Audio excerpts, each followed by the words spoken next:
I think I'm just going to go ahead and get this done and over with. I hate reliving this crap.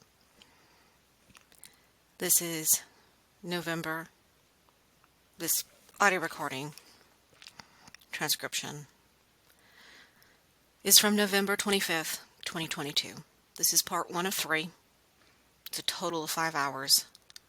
The actual audio recordings, that is. I'm not sure how long these are end up being.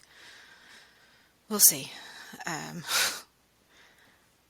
But I didn't want this divorce. I knew the effects it could potentially have on our son, who is now toxically enmeshed with his dad. He is not Asher, but a little replica of Colby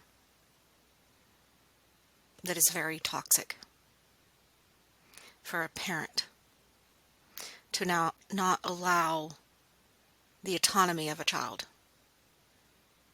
to recognize the child's strengths and help the child grow in their own strengths, instead for a parent to push their strengths onto the child instead.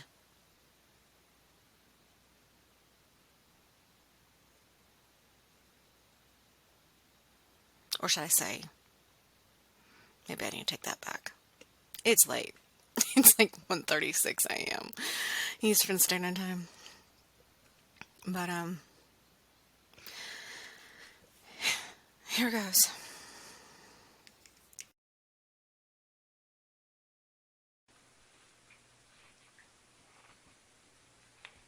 Okay, we talk for a little bit. Do you want me to go out there somewhere? Sure.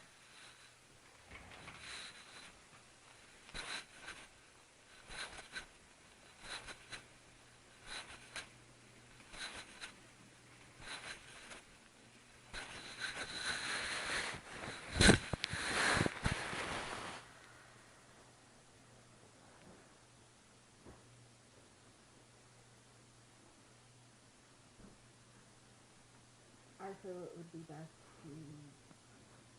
for us to focus on parenting, especially with our children entering adulthood, instead of our marriage, because I feel we have grown apart so much that I'm not to be the source for your happiness. And so I'm thinking it would just be best to just stay in the house, co-parent the kids.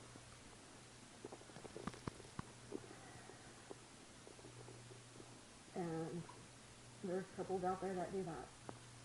They get the divorce so that way the parents could go their separate ways of finding people they're more compatible with.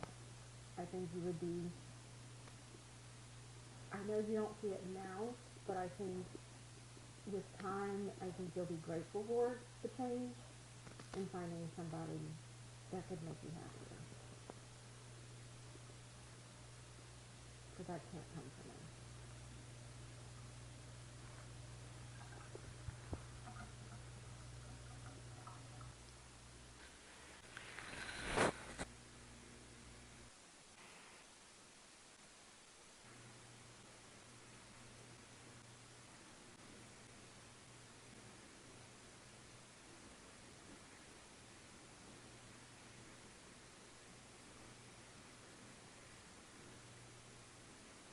I'm trying not to say too much. That's why I'm like leaving a lot of quiet space, seeing if there's anything for you to say after all that, because I don't want to overwhelm you with too many words.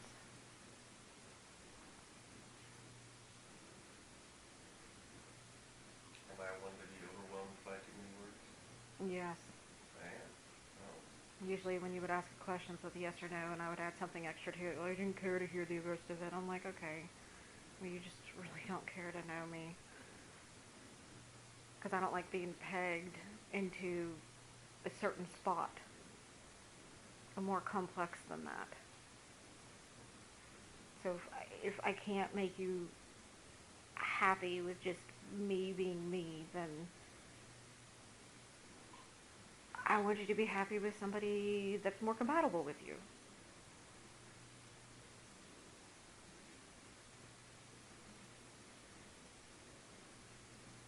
We just stay in the same house until the kids are both grown and out and co-parent. There's a lot of couples that are doing that. They divorce and stay in the same house, just co-parenting. Just instead of focusing on having sex and trying to find out the next time to be intimate, instead we're focusing on the kids, helping the kids to go move out to be adults. Because Michaela's miserable. She needs attention. She needs help with learning how to drive. She's wanting me to just pay for her to have somebody teach her how to drive because she's not getting with you and she doesn't feel, I don't know, connected with you to want to ask for help with driving. And in all honesty,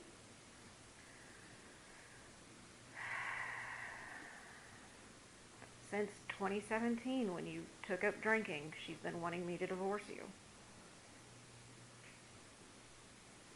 Because she's not blind, she's not deaf.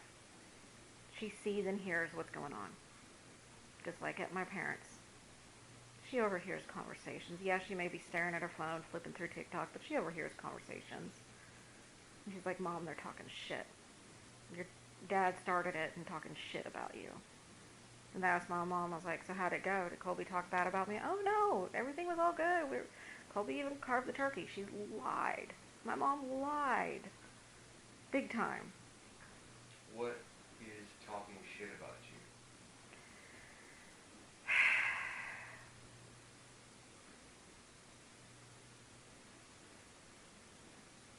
She said, Michaela's like the topic of the tree, how you cut out the tree in the backyard. She said that was brought up. And also about how I am... Because here's the reason. I bring it for another reason. Your mom brought up when they first purchased the property that they're on, that they owned it for a little over a year before they started building a house on it or anything. They had to sell their house that they had in Ohio as a deed in lieu of foreclosure, and they didn't know that that was going to stop them from being able to get a new house payment. So they couldn't get a house payment in Georgia because they did a deed in lieu of foreclosure. So for like a year, they bought the property, and there was like a time limit until they could get a thing. So in the meantime, they'd come out there to the property like once a month, and you know they've done some like cleaning up on the property, and they'd walk through the trees and stuff, and then once they were going to, you know, build a house finally, Nick hired a company come out and cut down the trees, and she's like, they cut down all the trees, and I was so angry at him that they cut down those trees, and she said, but then I knew we had to put a house there, and all yada yada yada, so you know, I wasn't really, you know, whatever. I said, yeah, Nicole got real angry that I cut down a tree in the backyard, and she's claiming that I did it just to make her angry or something. I said, I didn't do that, but that's what she keeps accusing me of. And I don't understand, like, what she's even talking about. And your mom asked the question about if I asked you first which trees. I said, yeah, I wanted her to mark which trees I didn't need to cut down. Which would be illogical, because that would be marking a... Or come in the backyard with me or something. When I'm, like, doing this, see, there was one tree that I was really, really wanting to get down, the one that was leaning over onto the house. And that was fine. Okay? There were other trees. The tree, it was a pecan tree, and it had beautiful blossoms once a year. I was able to see it out the window. There was like three of them. Two of them I knew that were near the house that needed to be cut down, but the one that was further in the woods, because I was like, at least I have this one.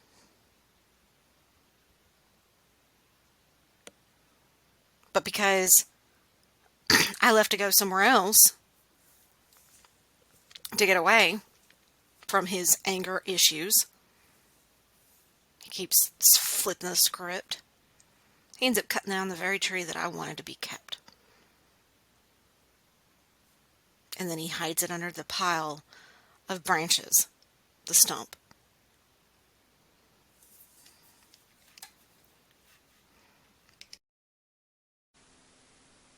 That I had to get down first that were in the way of it falling. And to get those trees down, I had to make paths for them to fall. So I was cutting down trees for those purposes. I didn't purposely cut down a tree to make you angry. Well, I made it known that I liked that pecan tree because I enjoyed seeing the flowers that were on it. Do pecan trees have flowers? Yes. Okay.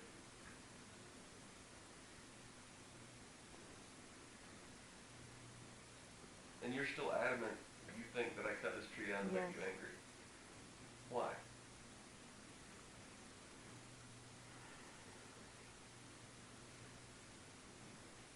You think I got some satisfaction something out of cutting it down? Yeah.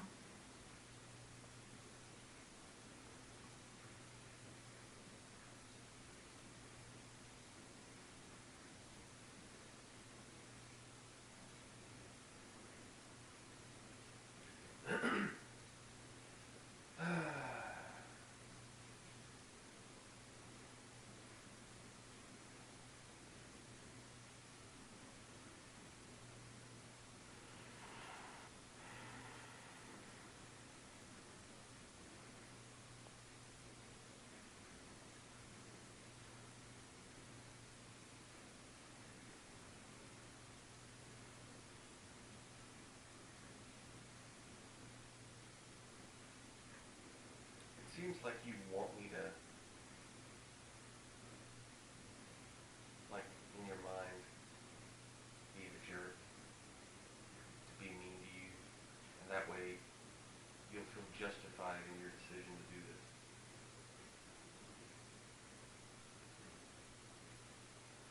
If you paint me in your mind as this evil thing, then it's clearly the right decision is to divorce me.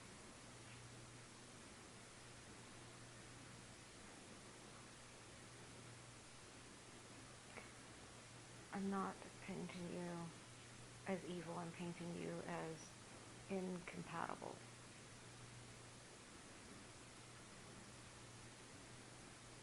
Not evil. We're just not compatible.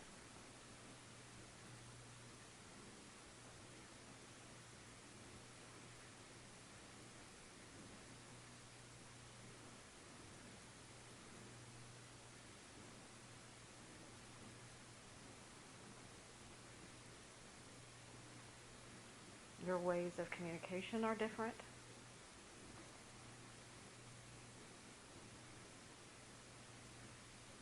We're just different.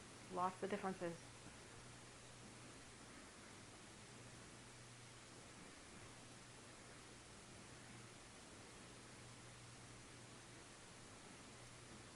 It's 90% religion. No. A big part of it has been pornography. Which you have told me over and over that you used to be, angry or whatever about it, but you're fine with it now. In the bracket I have written here, I took the 12-step program for women whose husbands were addicted to pornography to not be codependent. I stopped policing him and focused on healing. I could only heal so far while still in a toxic relationship.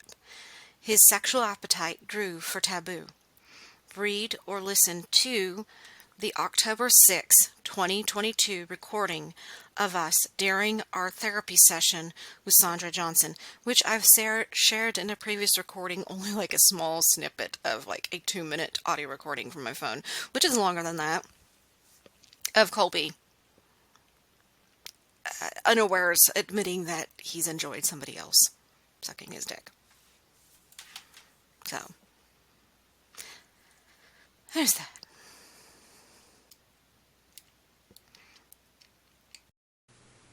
Isn't that what you said recently? You said that for a long time now. That you were fine with me looking at it, but you didn't want to participate in it. As long as it didn't hinder us from having our own frequency of intimacy together. But You want to blame you being a jerk on my pornography. When you got the stuff and were like touching me and I wasn't becoming aroused as much, you want to blame that on pornography. And that's you being a jerk. I realized I was done. Yeah, that was a small jerk move of me. I'll grant you that. And you I wanted to try to realized blame it on porn. I realize I'm done. You wanted to try to blame it on porn.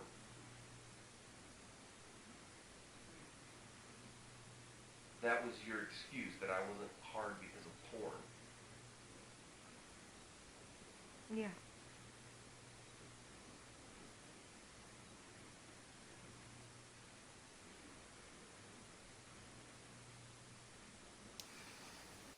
And again, Colby has bought Viagra the beginning of May, after the following month after I separated from him in April 11th, 2023. And towards early on in May, he showed in the checking account that he ordered more Viagra from the Lemonade Health.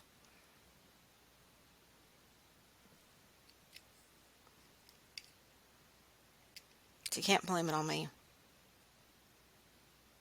Not my problem. That was his.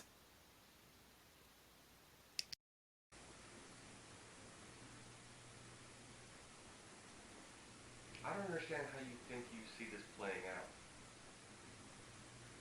It's going to ruin the lives of everybody in this house. It doesn't have to. What do you mean it doesn't have to? If we play it cordially, we could still stay in the same house. Oh, you want And me to still compare. pay all the bills? I'm going to be doing substituting, getting my education, and working my way to be more independent.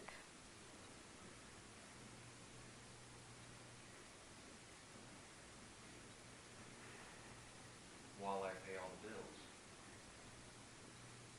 Yeah. So, if I move out tomorrow and get another house with more bills and half the income coming here, how do you think that's going to play out for you? That's why I say stay in the same house. No. That's why I say stay in the same house. That's why I say stay in the same house. That's why I say stay in the same house. No. Fuck that. Fuck that. Why would I do that? So the kids aren't If having you a want to shuffle. fuck my life up by doing this, why am I supposed to care about you?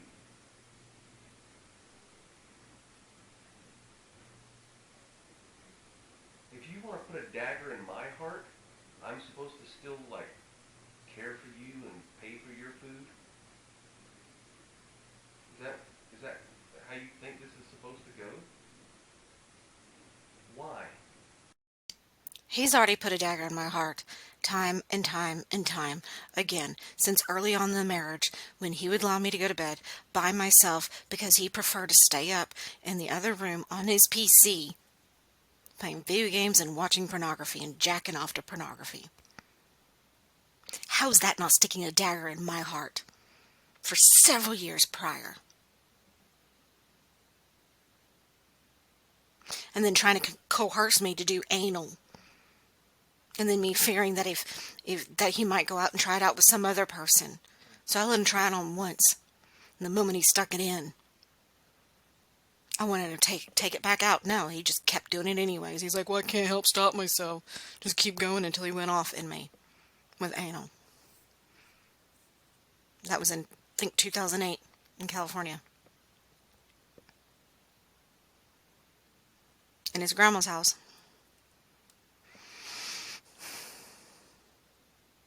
He has done so much harm towards me throughout the marriage. And all of a sudden he thinks this is the only time that he's getting a dagger in his heart. But about the time in 2015 when he's been messaging this strip dancer, asking to see nudes of her, getting all upset when she's not at work to be able to see her.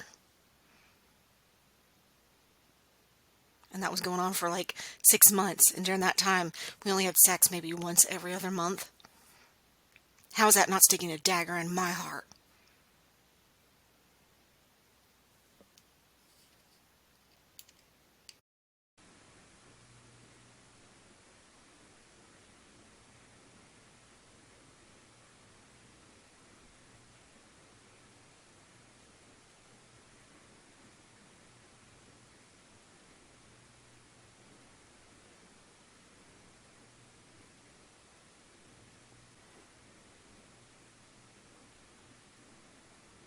Because we still have these kids to raise and help them get out.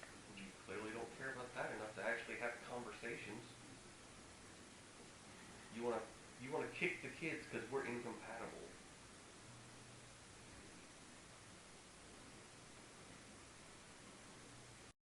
He's clearly not hearing me out. What does he mean by kicking the kids? I was offering to us be divorced, but still in the same house, so he can be free to have sex with whoever and however many people he wanted to have sex with. Just not with me. Because I'm tired of him having his cake and eating it too, is what my sister or sister-in-law told me back in 2018, after we moved back to Georgia.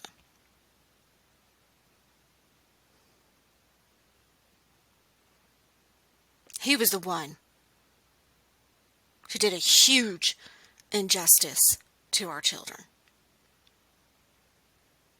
Because I was more than willing to stay in the same house. It'd be way cheaper,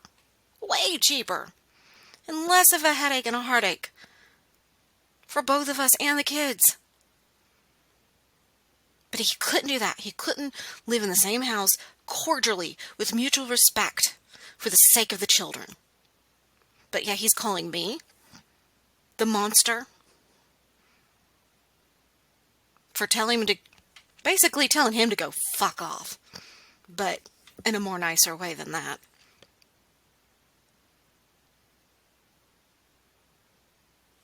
He's been so disrespectful. He didn't give a shit about me. When we went to the nudist resort from March of 2022 through October 2022, it was, we were nude throughout the day at this nudist resort. And then when it came time for the evening, when people were getting dressed to go eat dinner and go to the level 3 club or whatever, which they play pornography stuff on the videos inside that building, which I did not like. And then I wore my navy blue shirt, which I have a photo. They got a photo of us with me wearing that shirt. With basically a female Christian warrior on her knee talking about charity and love, and aspects of charity or whatever.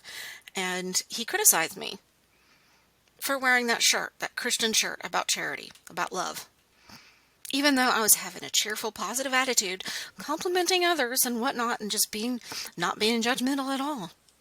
Being very pleasant. But yeah, he criticized me about my shirt. I told him, I was like, you know what?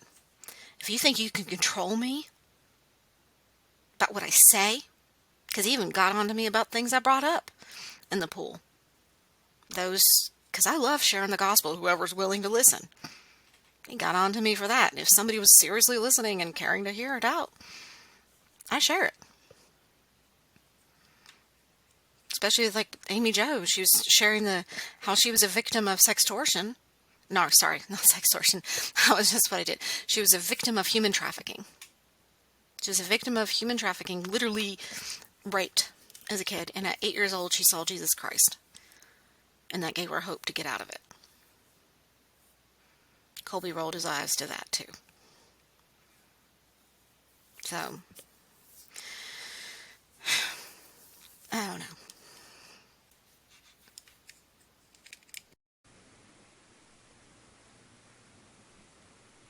Too incompatible to have conversations. You want to spring this on me? But fuck them, right? That you've been planning this. You said you were being a jerk on purpose, and then trying to blame it on something else. Because I was mad for fear that you've already spent it on pornography, and I felt like you were lying to me. Because you've lied to me. Spent it on because pornography. You know I can get hard multiple times in a day. not really. No. So we're talking about a one-time fail. I wanted to have sex, and his dick was soft. It was soft. My hand is about the palm of it, 3 inches. Maybe a little tiny bit shy of 3 inches. So I can tell when he has a soft dick. And I felt like many times throughout the marriage that I was getting a second-rated, tired, soft dick.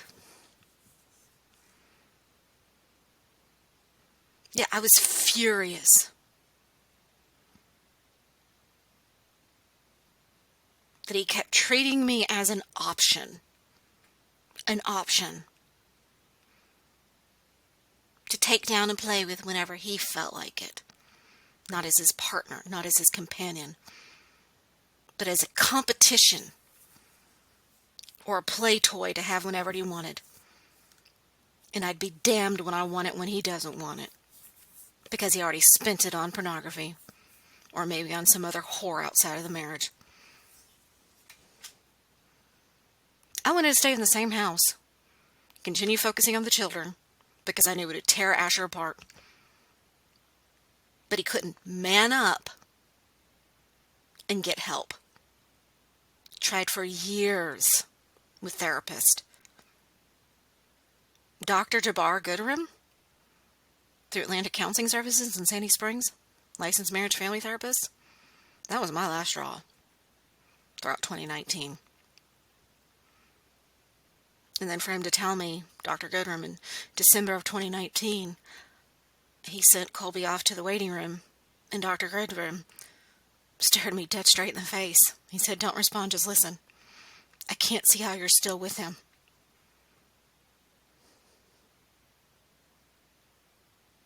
Colby didn't see any problem with himself because he's just perfect. He's so perfect. He has no reason to get help or to improve himself. That I was the problem.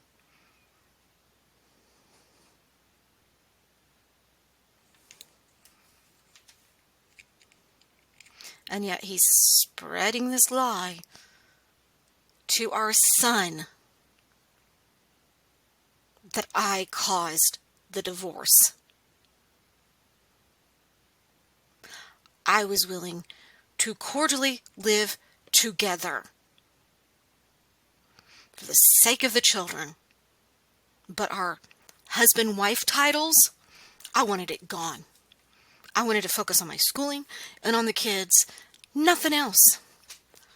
I was tired of his mind games. Tired of it.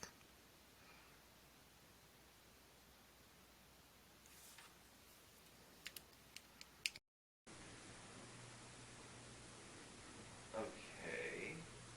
So you don't understand how this works.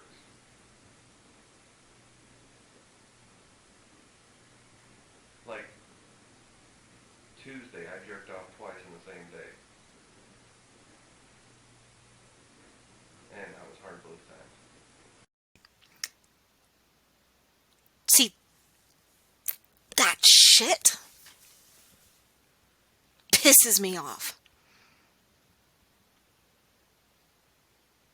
There was one good solid month we had sex twice a week. Loved it. I think that was either in July or August of 2022. Twice a week sex for a solid month. Very loving. And all of a sudden, there was an argument, and he said he went to go help Brandon with the door.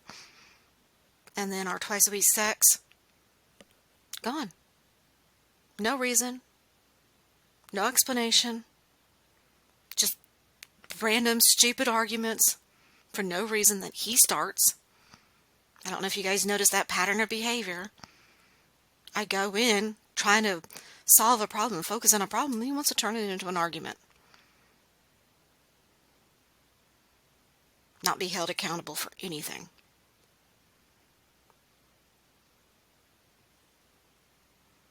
So he jerked off twice in the same day. Why didn't he ask me? And it's a Tuesday. Why didn't he ask me? And this is where I'm going to really push it out of him. On this day, that day of November 25th, 2022. To finally get him to admit why. Because pornography is selfishly quick and easy. Screw loving his wife. Screw it. Fuck me. He didn't care about me. He didn't care about the kids either. He was willing to kick me out. The own mother of his children, he was willing to kick out. The own mother, loving mother who cared about his children, to kick me out of the house. He didn't give a shit. And now my son's living with him because of custodial interference. Big time custodial interference. Colby is so enmeshed with our son. I don't see Asher anymore. Even when I'm physically with Asher, it's not Asher. It is Colby's demeanor, Colby's language.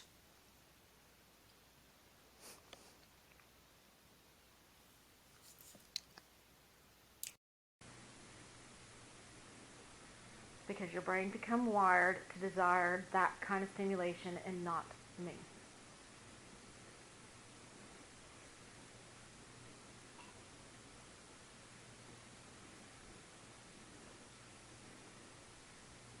So, my brain is not wired to accept cold hand with lube stimulation. That is correct.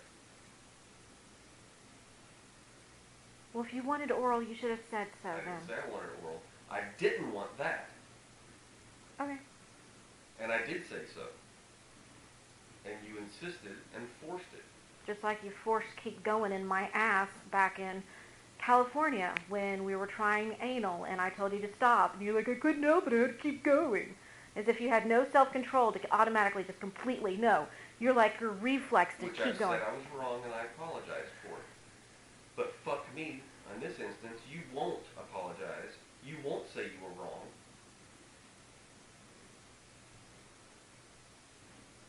You accuse me of always being right or trying to say that. You're the one that does that. You won't apologize or say you were wrong. Okay. I was wrong.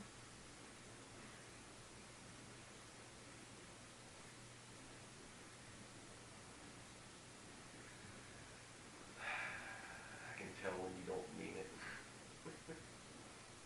You look away and say it with a note of frivolity. So why am I supposed to, like, keep paying for you?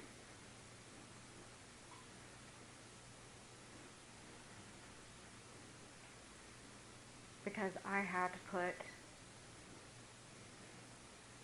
my own career and professional advancements on building a career of my own, because to be a stay-at-home mom and care for our children. And now I need. Yeah, but if you want to divorce me, you're done now. Go back and live with your parents. I'll take care of the kids here. Go ahead.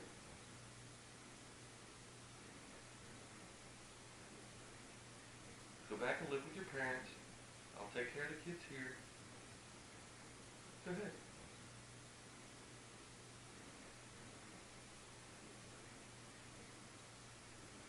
I don't need you in this house. If that's what, I don't need you in this house. I don't need you in this house. If that's the way you want to be.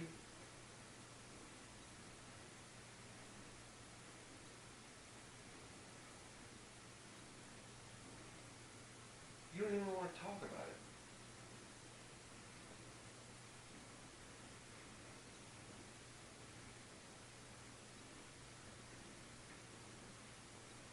But you think I'm just gonna divorce and still pay for all your bills? What kind of joke do you think I am?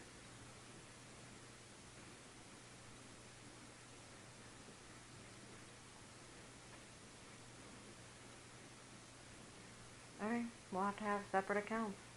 I'll have to start working, so the kids can have us both still in the same house. So the kids can have us both still in the same house.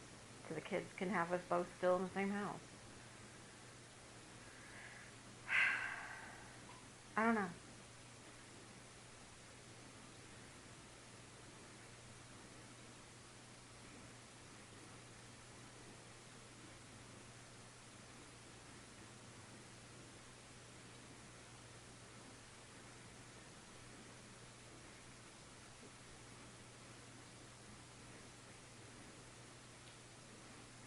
And if you're wanting a divorce, why would I want to be in the same house with you? Why would I want to be in the same house with you?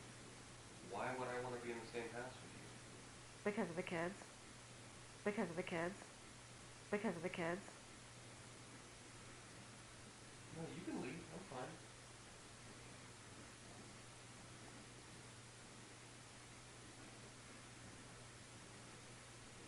If that's the way you want to be, leave. I don't care.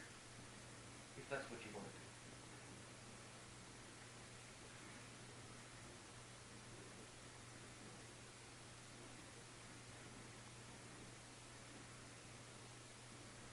If you want to divorce, I'm not paying for your shit.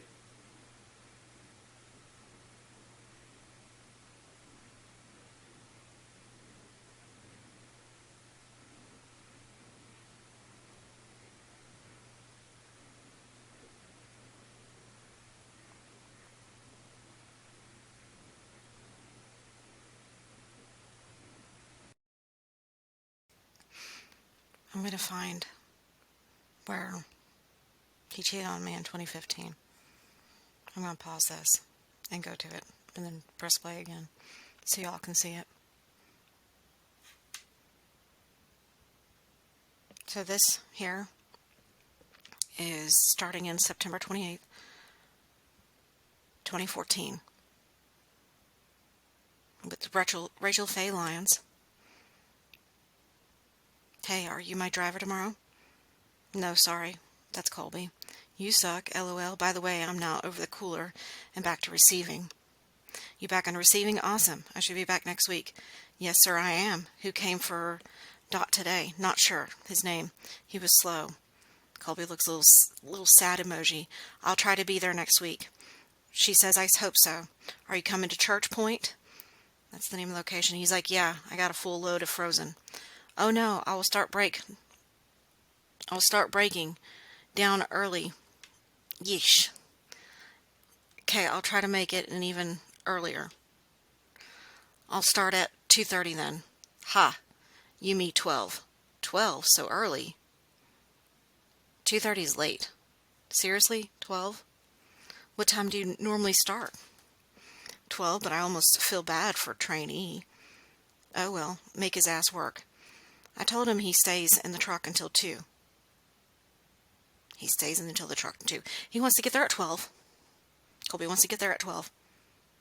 And then tells his trainee to stay in the truck until 2 a.m. But yet Colby goes in and meets up with Rachel Faye into the freezer. Probably to freeze their butts off, and she misses freezing her butt off with him. Tell him he better get some rest. Like he's 59 and needs 9+ hours of sleep if he's not going to kill me going down the road. So anyways, just keep going down here. And so, before you ask, I won't be there tomorrow for some reason.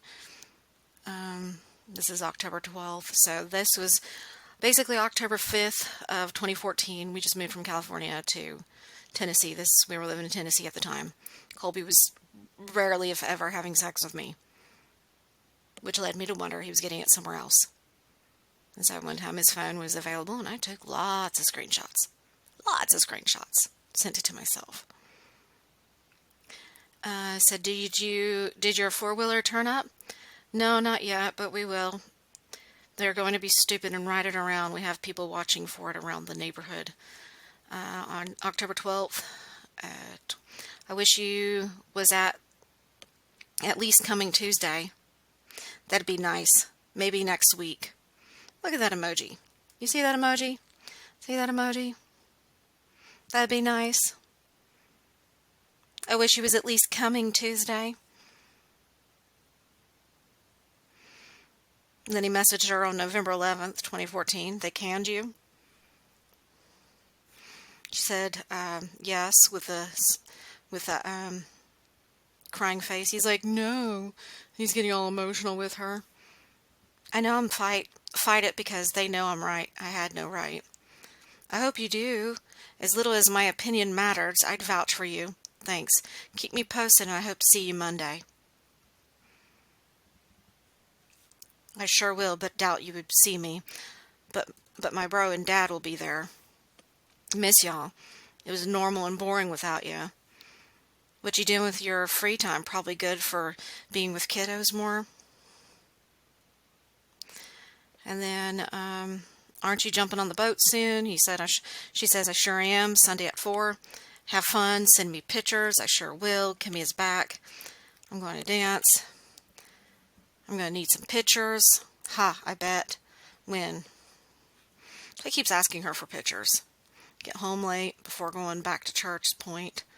That's the name of the city, is Church Point.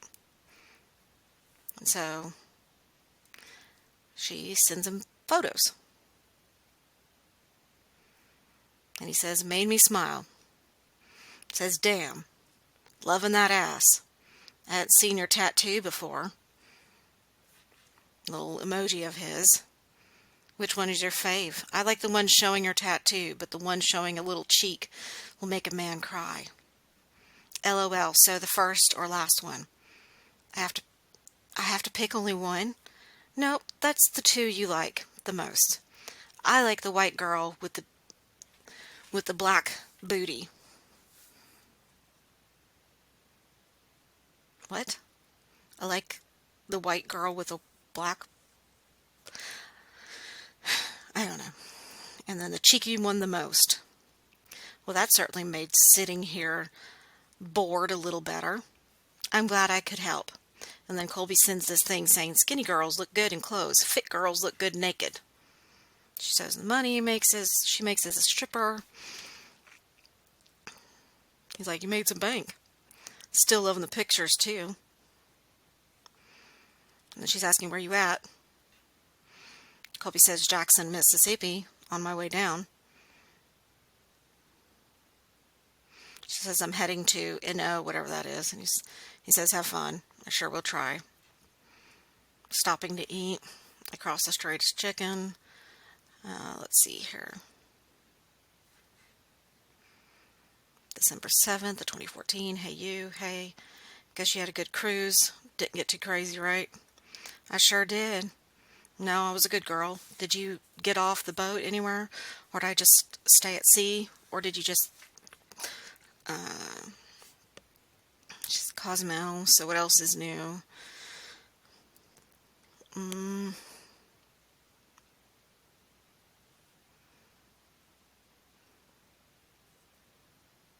But yeah, this conversation was going and going, and um, so December 8th, 9th.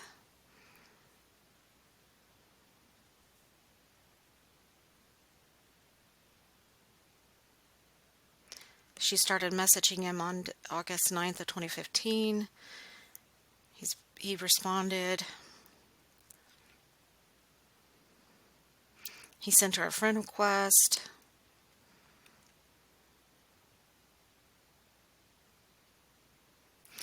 And then I ended up trying messaging her, and I should have been more clear because I messaged, so how long has it been since we last got jiggy with it? I missed you. And so she responded, a long, long time. LOL. I missed you too. I miss freezing my butt off too.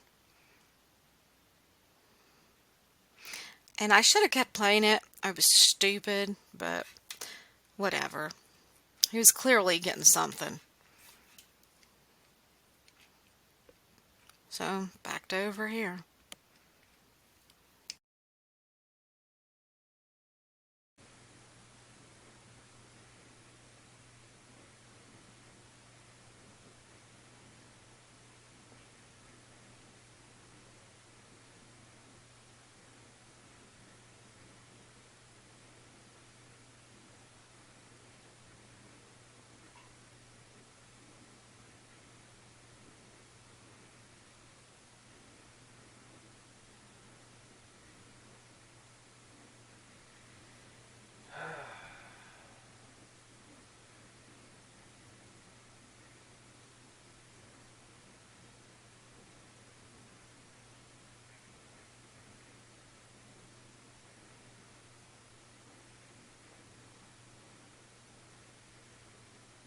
My brain is angry and saying things right now.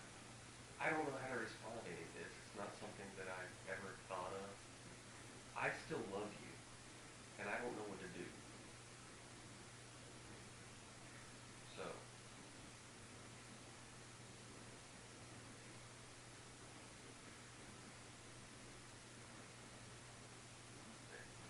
it seems like you haven't thought any of this out. Oh, I've definitely thought it out. Even early on in the marriage, when he got fired for watching porn at work multiple times. Earlier in the marriage, when our daughter was a year and a half old. And then him lying about it. Being addicted to pornography. And that was heartbreaking.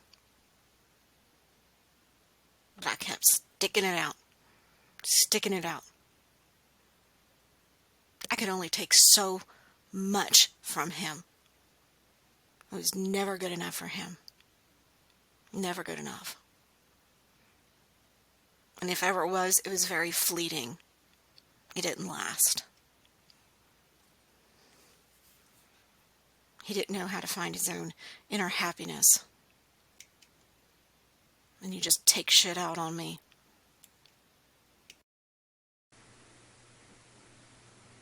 Like I'm just supposed to be happy and go along with this not really plan.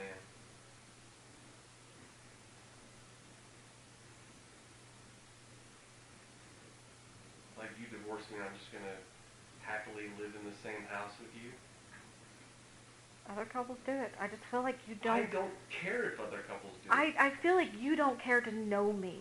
You disregard me and shut me down whenever you ask a question. When I give a quick yes and no and I follow up with extra stuff and completely ignoring that first little bit, I'm tired of that. I'm tired of you being so always wanting to be so short and quick with me and not really caring to hear me out.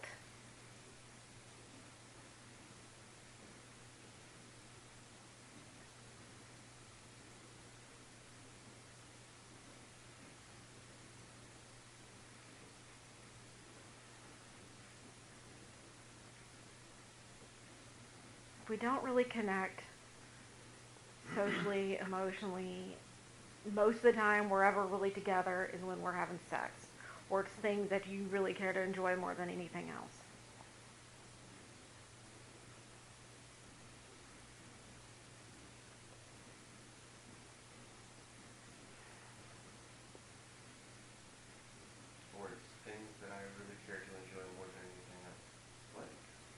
while it's over, while you're still playing your video games, still doing your own videos. It's your choice of stuff. It's just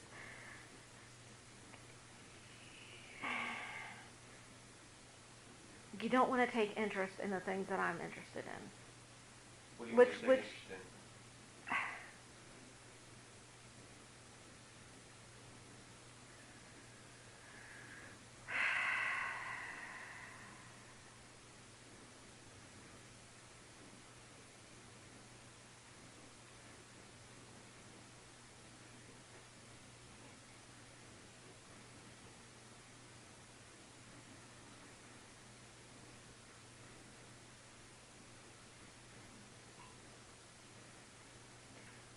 like for example, you would want to watch Game of Thrones, and I would like Once Upon a Time, and the kind of stuff that I like, you like watching, I like watching, are completely different. And you say you want to watch stuff together, but our taste of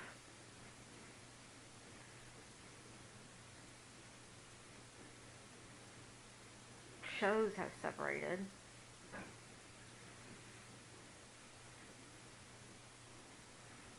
And you keep So wanting. those two. When he cut me off, I was going to say that he's, because this has always been on my mind. He always keeps wanting me to watch Game of Thrones with him. Even clearly knowing that I don't care for Game of Thrones because of the violence and the sex scenes in it. I don't like it. But he cuts me off. He don't care about me. He don't care to know me. He just proves a point time and time again. Examples are on the far ends of a spectrum of TV shows, but there's still plenty in the middle that we enjoy watching together. Like shows like Smallville, like Star Trek, those types of shows.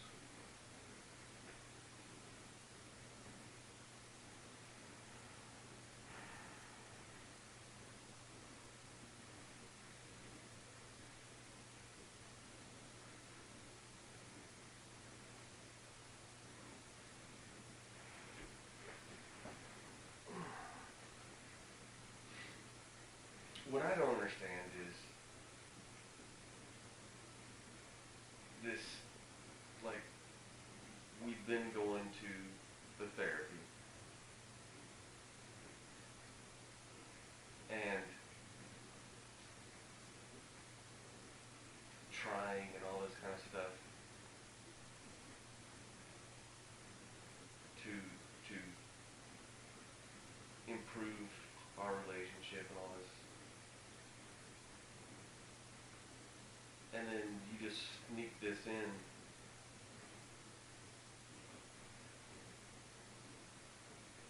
And I don't understand where it came from. It's because it's always been me who initiated the couples therapy, and most of the time it's you blaming me for all the problems.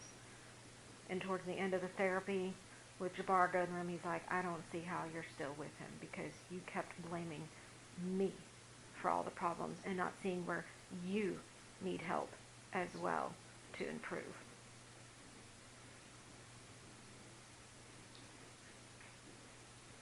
Where did I need to improve? I don't know if you heard that clearly. Colby said, where do I need to improve?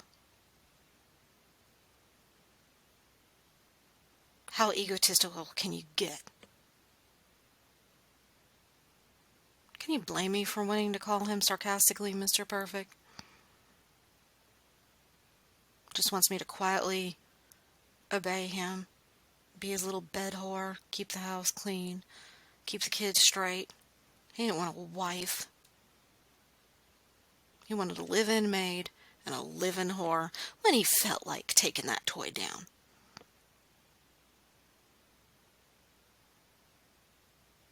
But screw me and my needs. Because he wanted what he wanted, no matter what.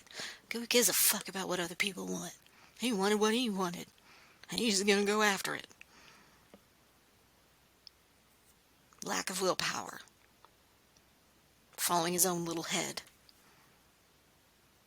That has a hard time getting up and staying hard, so now he's got to take pills for it.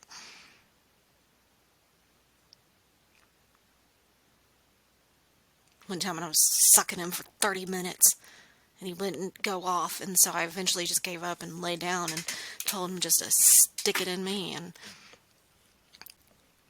then he complained that I was just laying there, even after I just gave him 30 minutes of oral. You're just laying there. This was when he was drunk back in 2017, before we moved back to Georgia. This is when he started drinking. And then July of 2018, when he did me while he was drunk and I started getting nerve pain down the other leg, that's when I realized him hard pounding with his soft dick to try to blame me for it not getting hard. And then I tell him I don't want to have sex when you're drunk, but yet he still kept being coercive and trying to push it.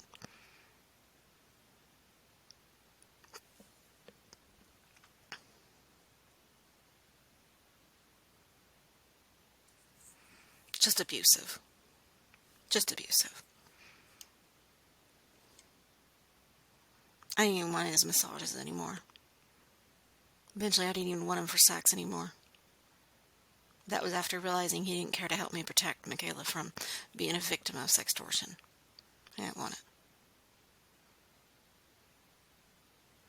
But what led to this in November 25th of 2022? Because he was so eager for this old whore who has clit jewelry, who bragged about sucking dick so good and eating pussy so good. And then we go to the table, and he's bouncing his leg really fast. I'm like, what's going on? He's like, oh, I'm meeting up with Susan. She has to meet me somewhere. I'm like, okay. And then he was angry he couldn't find her.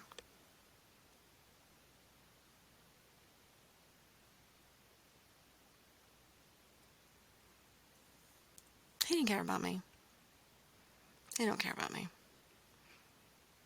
Whenever I was struggling with something, he'd roll his eyes. Amy Jo called him out on it. Like, you don't roll your eyes like that at your wife. No, she has a concern, and you obviously don't care.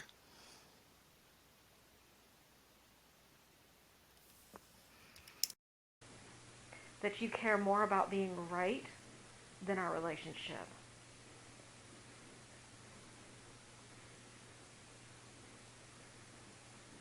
I care more about being right about our relationship. Can we talk about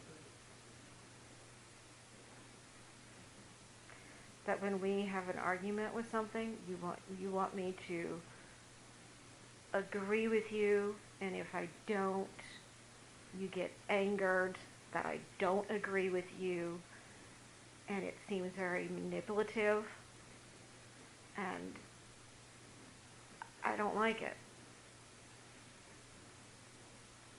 You put wanting me, you put your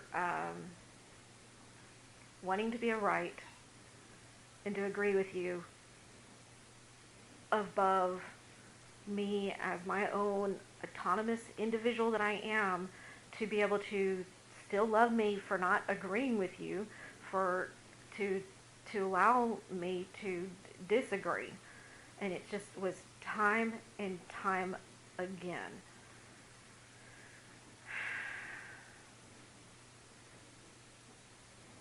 Both of us could be right. Both of us could be wrong. Doesn't have to be black or white. Certain things are. And certain things are more open.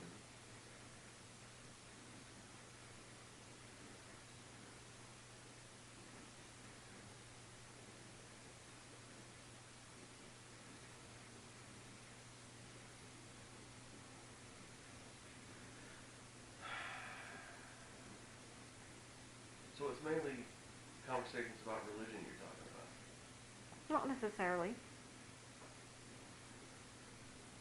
Okay. Things. It's not like I wouldn't have accept you not, you know, liking a car or something. Like, there's nothing to argue about that. What's something that we argue about that I wouldn't accept your answer that wasn't religion? Well, to begin with, we argued about Michaela and her getting diagnosed, which you didn't agree with. You didn't think she needed it at the time, and so I had to just go ahead and do it because you weren't going along with it. You weren't trusting me in my better judgment. Okay, I'm going to read what's in the bracket. This is why I need the final say when it comes to our children. Colby takes too long to acknowledge the needs of others except his own.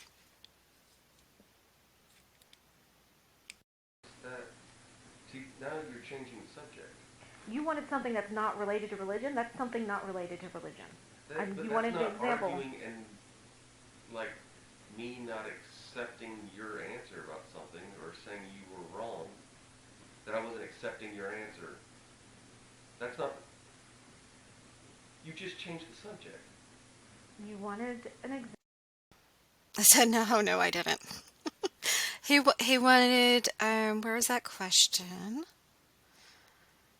Let me go up to it. He's like, certain things are more open, so it's mainly conversations about religion you're talking about. And I said, not necessarily so. And let's see here. Oh, he asked, what's something that we argue about that I wouldn't accept your answer that wasn't religion? What's something that we argue about that I wouldn't accept your answer that wasn't religion? That's what Colby asked. And so I gave the example of, and basically with Michaela, I knew there was red flags or some signs that she needed to be seen by a specialist that only tests children, doesn't treat children, so that way it's completely unbiased, only test. And she was diagnosed with high-functioning autistic disorder and anxiety and depression. Colby was against that. He wanted an example of something we didn't agree with that wasn't related to religion. That was my example. He was hoping that I wouldn't be able to think of anything. So now he's arguing that I'm not answering his question when I clearly did. See, I'm sick and tired of these mind games. Michaela was tired of it too. Oh, she was tired of it. She saw right through his shit. Example of where we were butting heads that wasn't religiously related. That was an example. You weren't. No, not just butting heads, but me not accepting your answer in a conversation.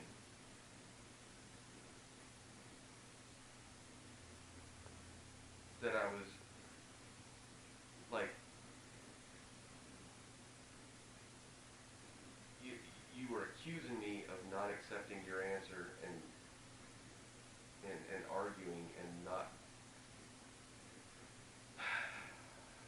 trying to figure out how you worded it.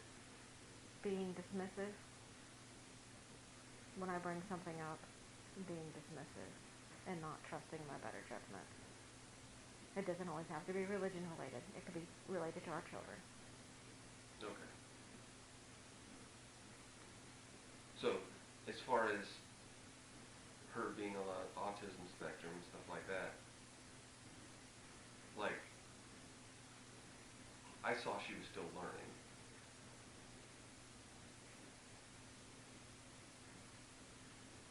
I wasn't.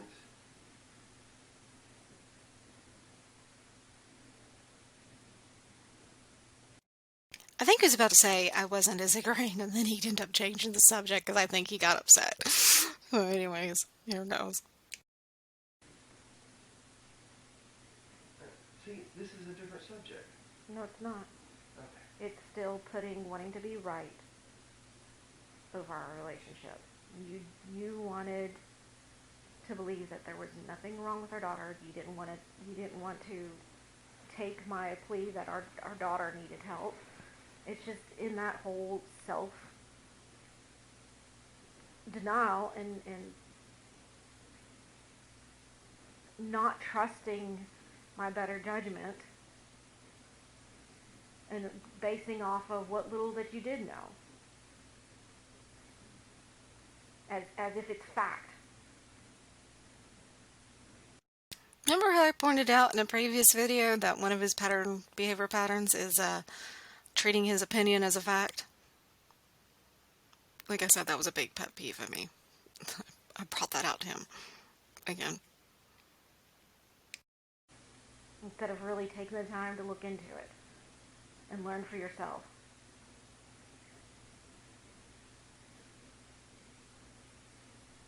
Alright. So you're painting a picture I don't remember.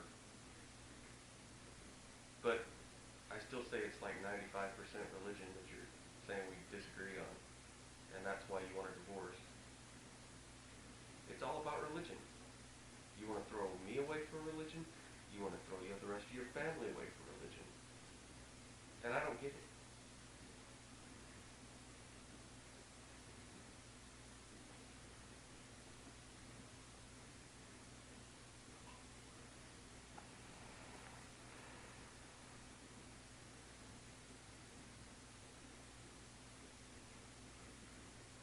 You don't even know if it's true, but you want to throw everything away for it.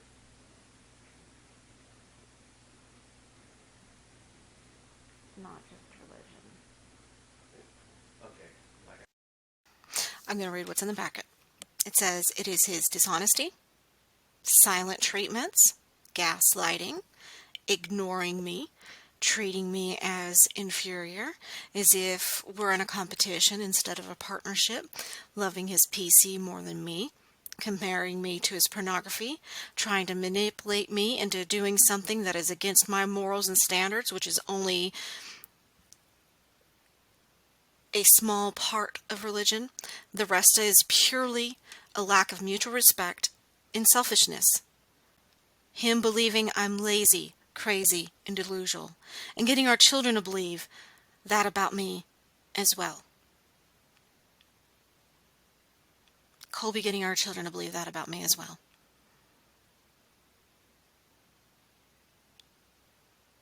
Highly toxic. Highly. Psychological abuse seems to me far worse than physical abuse because it's unseen by the world. Because physical abuse, it can leave behind bruises and marks, things that can be reported. But this psychological abuse can't really show it, except for maybe tired, brain fog, not able to have that proper self-care, not able to have healthy boundaries. Which throughout that year I was finally learning how to have healthy boundaries. And the more I tried to establish my healthy boundaries, it wasn't enough. He hated it. He absolutely hated it. He wanted me to join the orgy room that year to demonstrate how to give a good blowjob. And calling me selfish when I wouldn't let anybody at the news resort to touch me inappropriately. Does it have to be about religion? What about just having morals and standards? And that's not just Christianity. I know over in China they're about morals and standards. What about Japan? Morals and standards. Or Buddhism. Of course, that's a religion. He wants sexual liberty. That's not healthy. That tears apart families. Yet he's accusing me of tearing apart the family when he's already been doing it himself. And claiming to be Mr. Perfect in an indirect way. Saying, I don't need therapy. Or should I say, Colby saying, I don't need therapy. Or that he doesn't need therapy or whatever. Because I knew I needed therapy. I got plenty of therapy. Still seeing a therapist.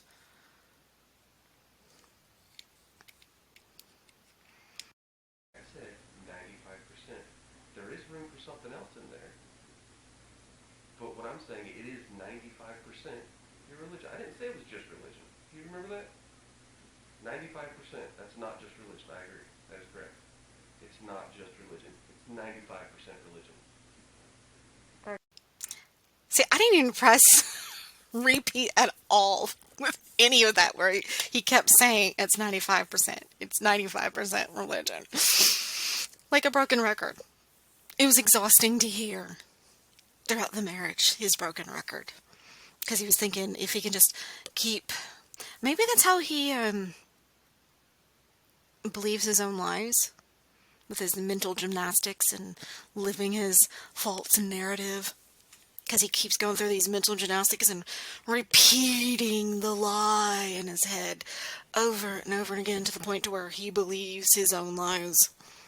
And then getting others to believe his false narrative and lies.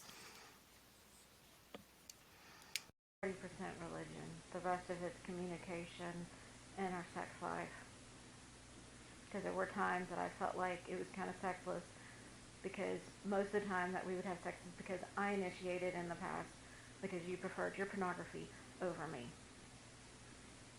Okay, I didn't prefer my pornography over you. I enjoy pornography. I enjoy you more. Wait, do I have to put past tense on all those now? Enjoyed you more?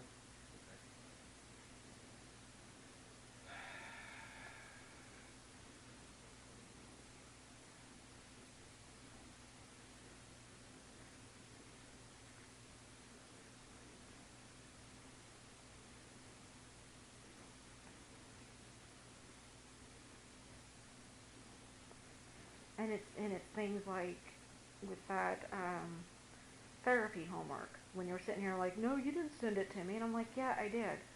I had to go to my phone and do a screen recording, went to the Facebook Messenger, scrolled up and showed a therapist in a screen recording, October 14th. Yes, I sent the therapy homework to you. I copied and pasted her thing to you, said, do I continue this therapy? You totally disregarded it, and then sit next to me and said, no, you didn't send it to me. I was like, yes, I did.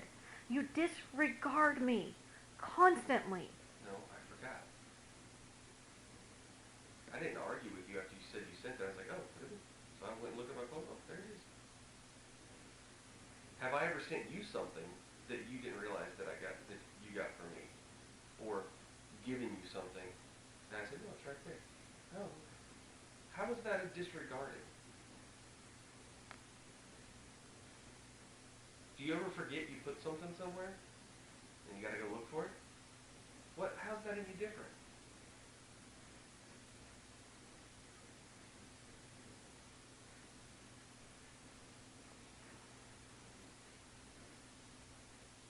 I think it just feels different because it was something in relation to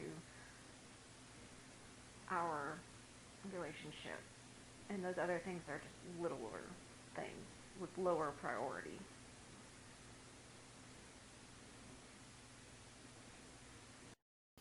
By the way, Colby's about to greet our oldest daughter, Michaela. So Michaela's about to come into the scene.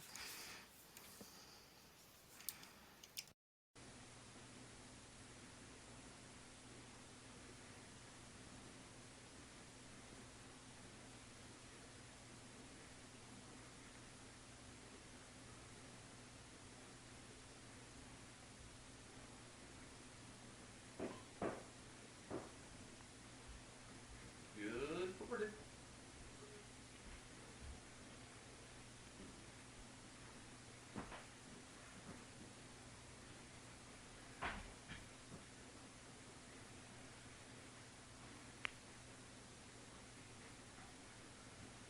Did you want any of the Thanksgiving leftovers? Or was that like out in the fridge in the garage or something? Mm-hmm. You know what your dad's talking about, Michaela? Okay. Unless you just like what I have in there. I put in the brackets, Colby and Michaela went to my family's Thanksgiving without me and Asher. I made my own Thanksgiving food. I had schoolwork, and I was too drained by Colby that I didn't want to be gaslit by my family as well. Oh, he didn't mean it. Or, I was joking. Yeah. Anyways.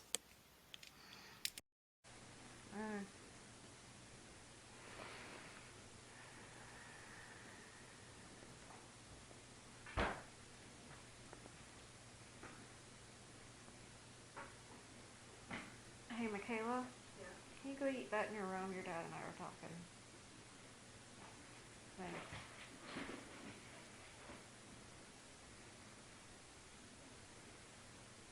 you help carrying some of that up? I asked if you needed help carrying some of that up. You got an extra glass and you got a handful.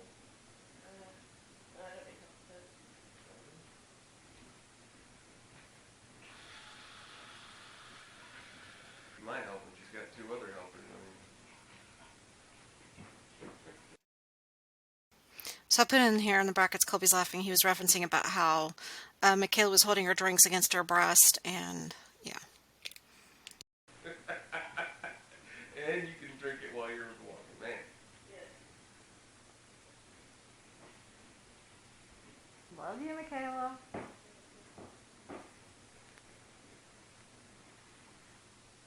I feel any further counseling sessions for us would be best if you were to be evaluated first, so I know what I'm dealing with to help out with our communication skills. Because if you are on the autism spectrum, Why do I need to be evaluated if we're having a divorce?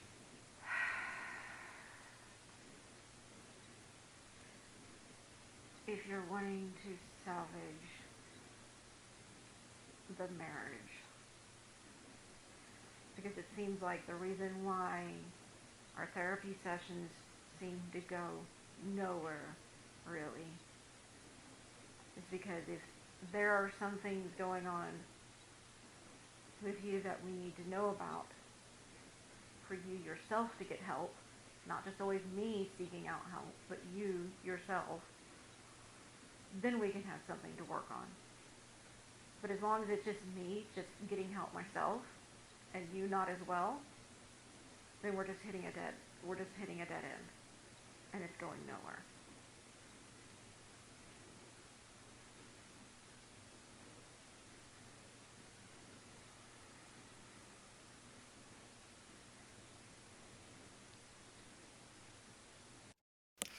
I was giving Colby a one last chance to correct this problem.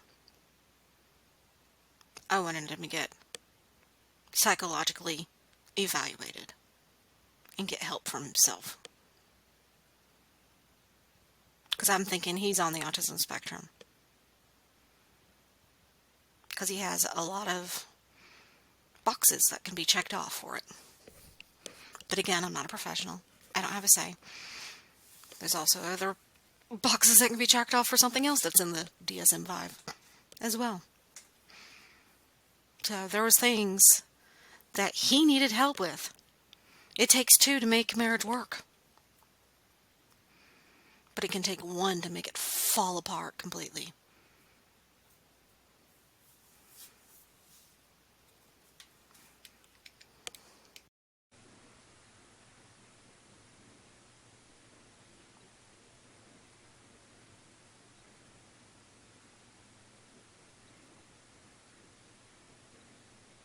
Alright, so this is a 180.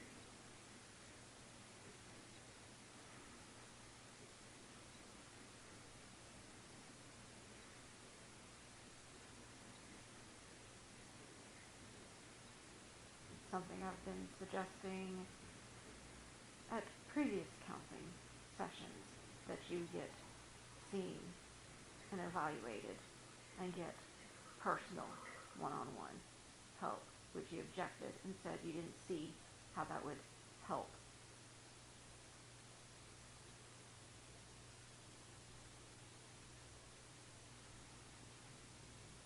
Well, if I knew it was so serious that you were going to bring up divorce over that, then Yeah. I might have changed my mind. Is that what the divorce is about? Yeah. That, not that.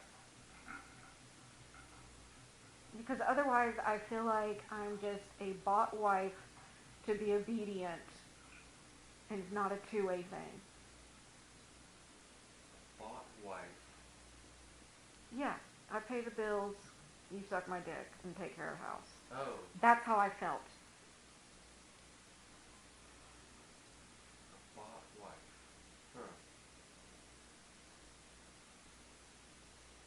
I mean, pretty much anybody can make themselves sound like, you know, a tool for others if you word it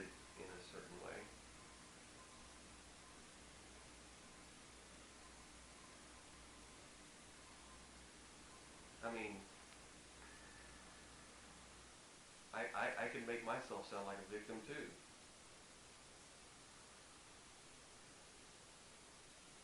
You word it in such a way as to avoid a conversation about it. Can we can we be like frank about these kinds of things?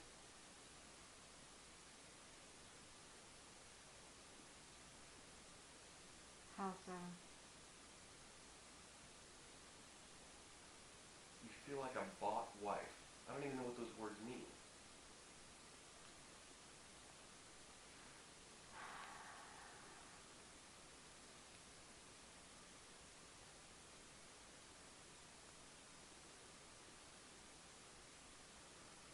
Are you telling like a mail order bride? Is that what you mean by that? A bought Yeah, wife? like yeah, like a mail order bride. Like since I didn't know since what bought wife was. since you are basically the sole breadwinner of this home, that I am to be the peacekeeper, the peacemaker, that I shouldn't do anything to disturb your peace.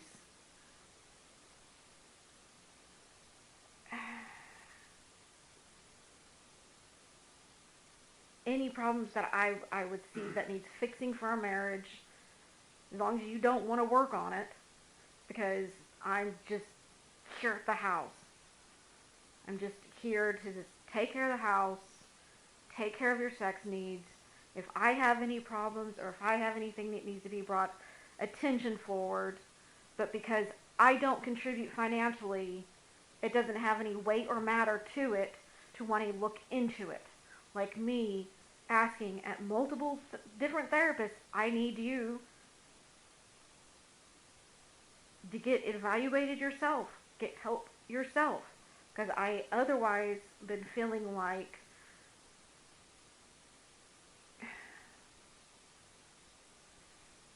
mainly just me.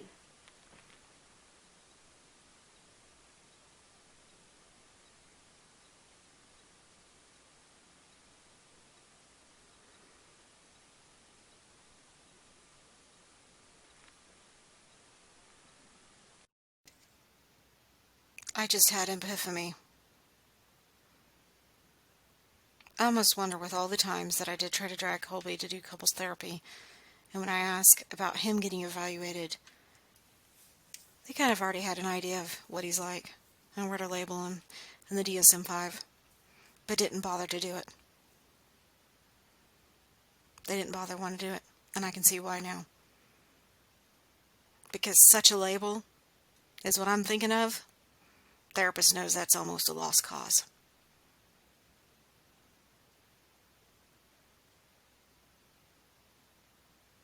Takes a very highly trained, specialized therapist for what Colby needs help with. But he don't want it. He's got to want it himself. He don't want it. He's happy with the way he is. Not caring that I have to drive off and cry my eyes out and scream in the car by myself. Because I meant nothing to him. Only for what I can do for him. He only loved me for what I can do for him, and that's pretty much it. Anything outside of that, screw me. He didn't care.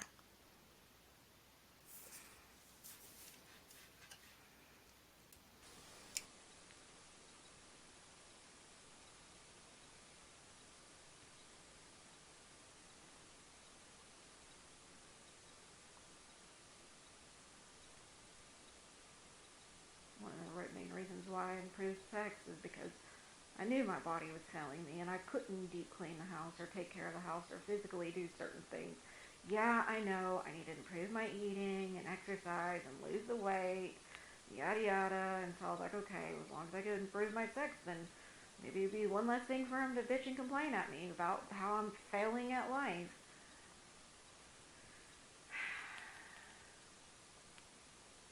But even then, even when I did offer that kind of stuff, you still found ways to ridicule me with certain things after you were pleased, and I'm like, what's the point? I just throw up my hands all together. I was like, what's the point?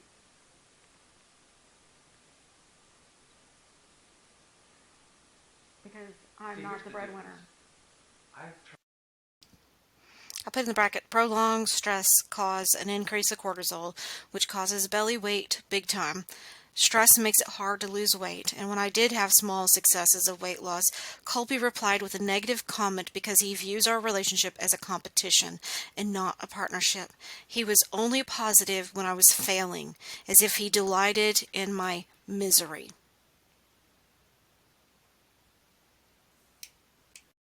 tried to make your sex as enjoyable as I can because I want to please you. You try to make sex enjoyable with me to get something in return. You just said that. So what I put in the bracket down here, I said, our sex life has declined greatly over the years, especially since 2012. He keeps trying to turn the table to avoid any accountability whatsoever. My journal entries are proof of that sexual decline. I became super depressed, gave up, and sadly gained a ton of weight, up to 240 pounds in 2013. Being on Cymbalta didn't help because I was having nerve pain. It was part of depression. Because at that time, when I left Mormonism in 2011 and started focusing on the relationship, and I thought, okay, well, why don't we just get a sister wife? Started looking for a sister wife because he liked the idea of doing a threesome. Until I had a dream from God telling me that, that I need to live my life righteously so I can be blessed in the next life. And I woke up and just gave up on the idea of getting a sister wife, gave up on the idea of Colby wanting to do a threesome. Colby was pissed. And because of that, Colby got started to become even more abusive.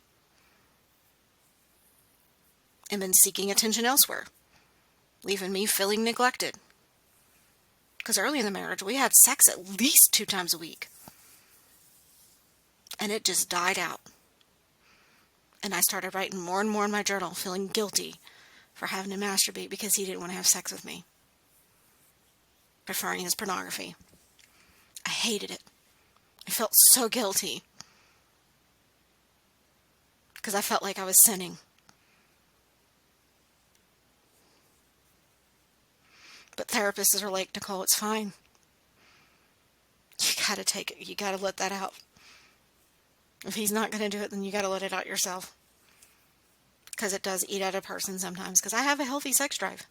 So he can't blame that on me.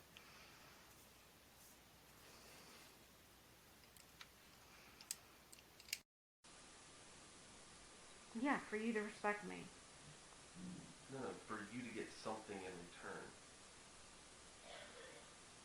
It was never about you desiring my happiness. It was only so you could get something in return. Which is peace, yes. And the difference is, I wanted you to be happy. I wanted to try to please you. But you, in your self-conceited, fucked up brain, Because sex starts you outside of the only think bedroom. about yourself. Because sex starts outside the bedroom. This is before even touching each other. Sex, Because the you're intimacy. so conceited. Everything revolves around you.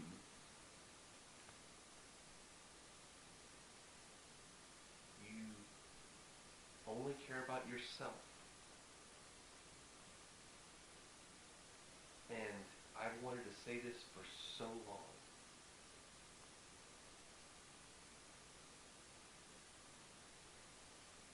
I work 60 hours a week and come home to shit across the house as you were laying around doing nothing all day when I worked 60 hours a week. And I put up with it for years. And you say that I don't, that I'm the one that doesn't give time to doing stuff around the house or whatever. And it's like this shit all the time.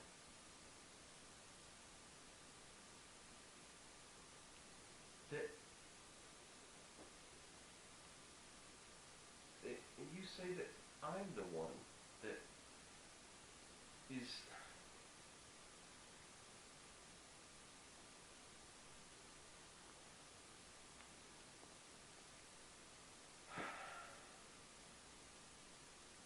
You're so narcissistic.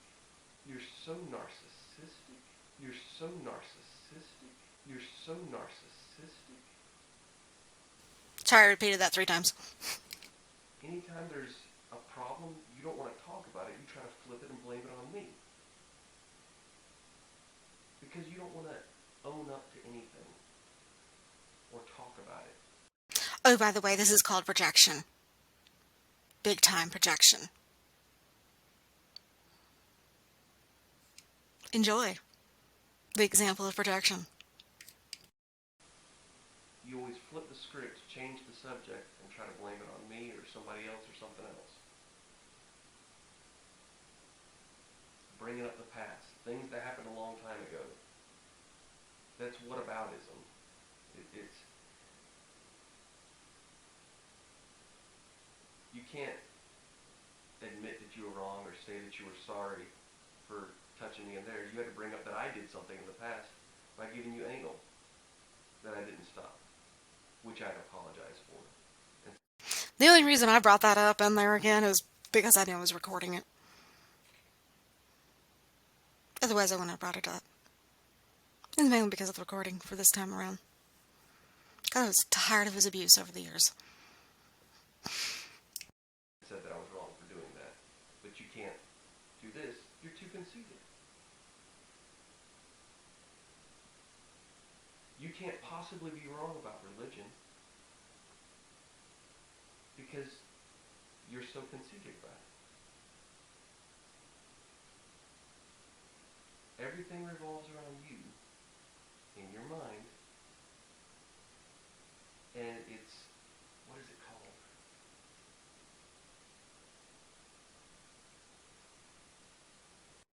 I think it's fun and interesting that he's calling me conceited for believing in Christianity.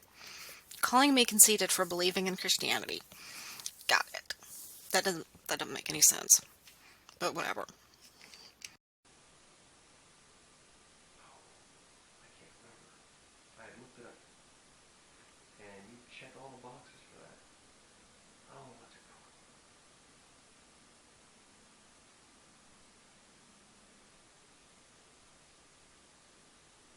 can't remember.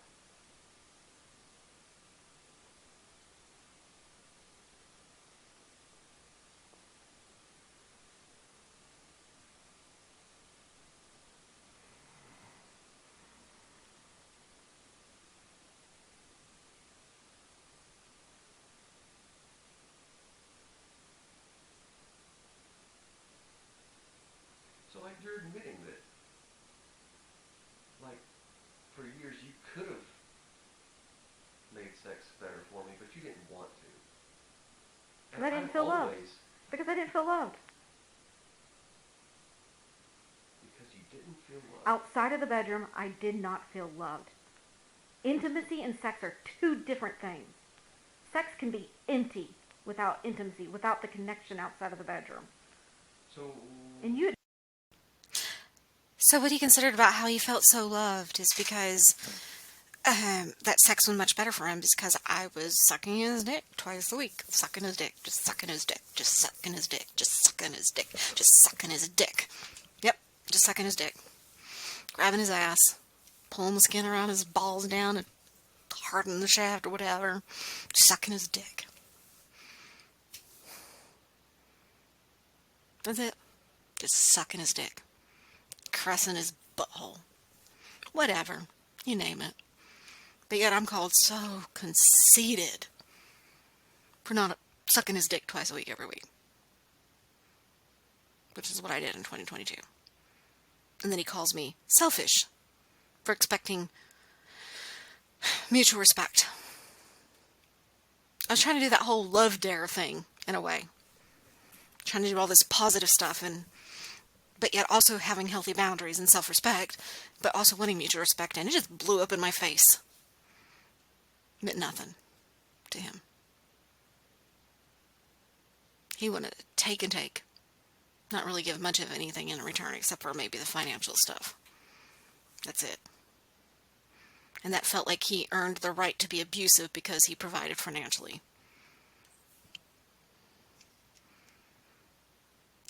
Admit when you sex could be get without feeling. when you get like massages and stuff like that, and you say I feel so loved, that meant nothing when you said that. Yeah, sometimes it felt like love and sometimes it felt rushed. Sometimes it felt rushed. Yes.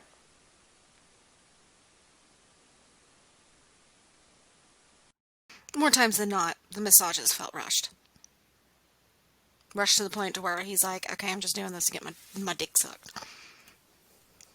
Until he was giving massages to other women at the news resort, and they're like, oh, finally somebody gives us a massage that's not wanting sex afterwards.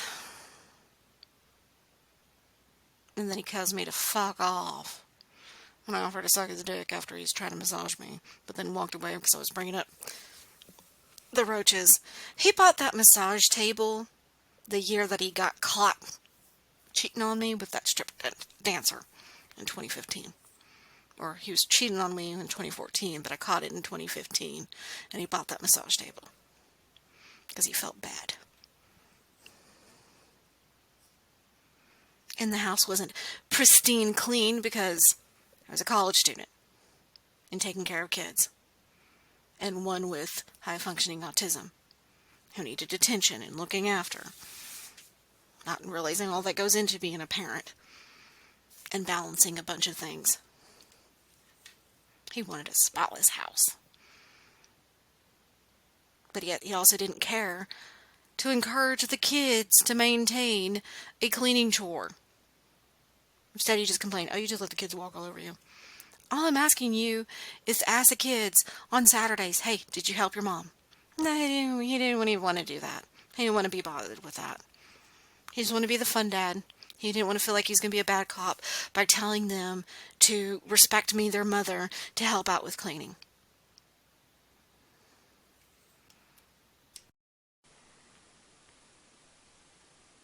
Okay, so I'll ask the question again. When you got massages and said I felt so loved, I feel so loved, you were lying when you said that? The times that I said it, no. But there are also other times that it felt rushed. That I didn't massage you long enough? Yeah. Oh, okay. It was just too hard, too fast, like you were just in a hurry to go somewhere. In a hurry to go somewhere. Or do something and be done and be back to your PC. Okay, so you want to blame it on that? Yeah. Instead of actually talking about what the problem could be, you want to blame it on something else and shift the subject.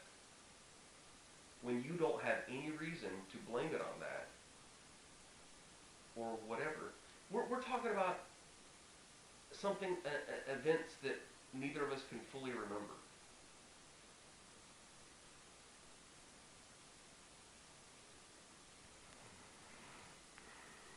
And you want to assign blame to that and shift the subject.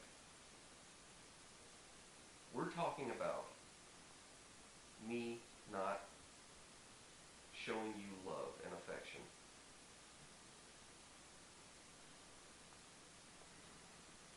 And you say it starts outside the bedroom. And I brought up, I give you massages. For years, I got you a massage table. I would come up behind you and hug you and kiss you and stuff like that. I was cool with cuddling. I was cool with hour-long foreplay.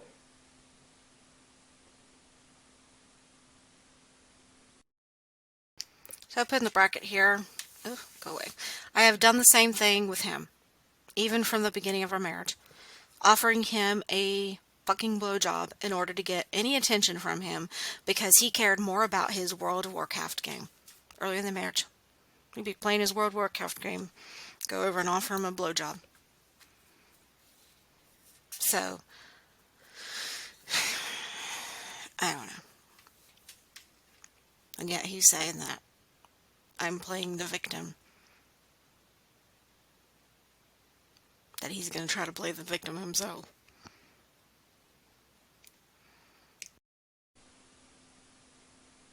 And you just admitted that you purposely didn't give me pleasure for years, that you only turned it up this year because you wanted to get something in return.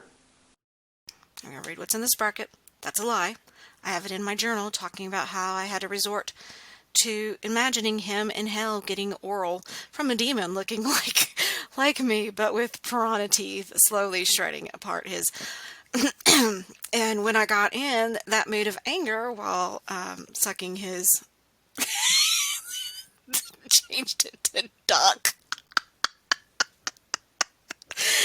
Word changed it to duck. Anyways, he loved it and finally went off on my chest while I stroked with my hand. It wasn't until I had a vivid vision of him miraculously healed from colorblindness into October 2019 that I said praying, God, take him. Instead, I was asking God when the rapture will be. I was done. I even gave him a blowjob in his car many times throughout the marriage.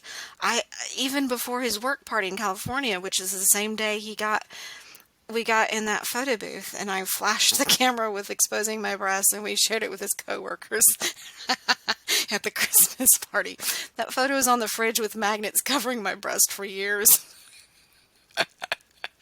Oh, Lord.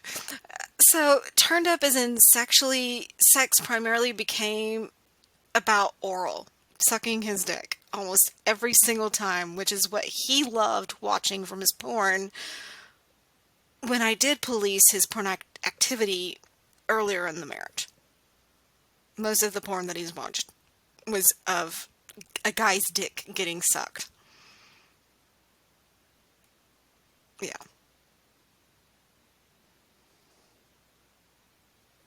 And the hour-long foreplay, it was mutual. It wasn't just me just laying there. Bunch of BS.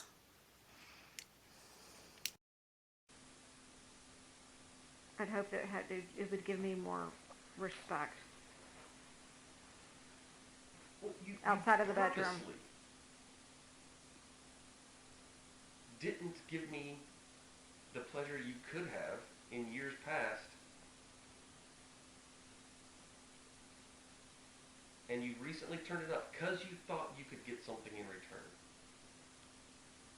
What's wrong with wanting mutual respect in a relationship? Why hold yourself back? Because I did not feel respected all those other years. Because I felt like you preferred that computer over me time and time and time again. And I don't just sit and do nothing all day. I still cook and clean some. Yeah, laundry and dishes are endless. And that's why it seems like it never gets done. Cleaning is endless. That's why it never seems like it gets done and stays done. Because we have kids in the house.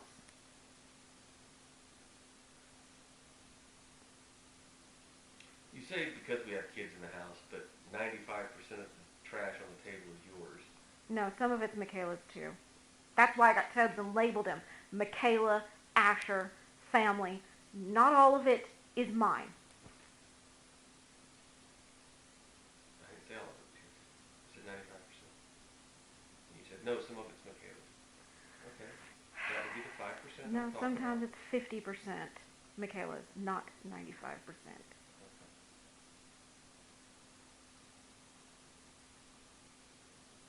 And I never said you didn't clean around the house. I said that I go to work for 60 hours and do hard labor that hurts my body and things like that. And I come home to, this looks exactly the way it was when I left. Nothing changed. If anything, it's only messier. By the way, as a truck driver, the 60 hours, he's got a team driver. He's not working the entire, he's not working every minute of that 60 hours. It's not every minute. He gets little breaks of sitting, being on his phone, laying in the back. He takes breaks. Lots of breaks during that 60 hours. So, I don't know.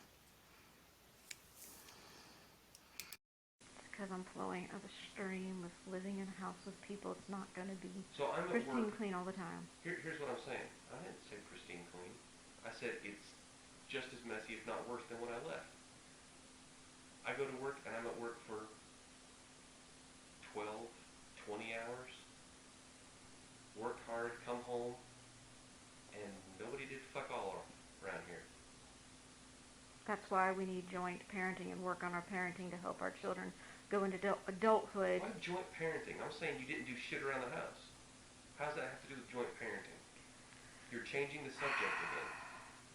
Because if we co-parented right and encourage No, the kids stop together that. with cleaning, Stop that. and encourage No, the kids stop together that. with cleaning, and encourage No, the kids stop together that. with cleaning, and encourage No, the kids stop together that. with cleaning. Stop. I didn't even want to listen. Wonder why I wanted a divorce?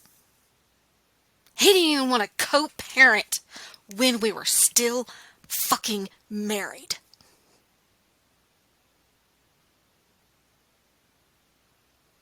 And now he has our son mentally fucked up. It's not Asher anymore. He doesn't even want to hug me. When I showed up at his doctor's appointment, he's like, "Why are you here?" "Because I'm your mother. I want to make sure all the bases are covered." That's not my son. It looks like my son, but behaves like Colby. Sounds like Colby. That's called enmeshment. It's toxic. Toxic enmeshment. He has committed a crime of custody interference. I was supposed to have primary physical custody of Asher. I know Asher wanted to see his dad every weekend. Fine. I could have met him with his dad every weekend, if possible, if he wanted to see. But no, that wasn't enough. Colby had to do far worse than that. Far worse.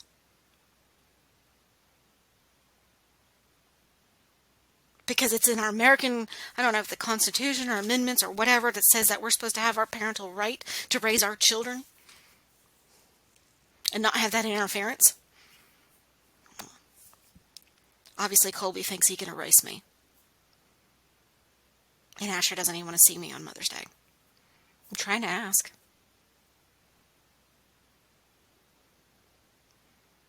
I don't see Asher on Sunday. It'll be another report.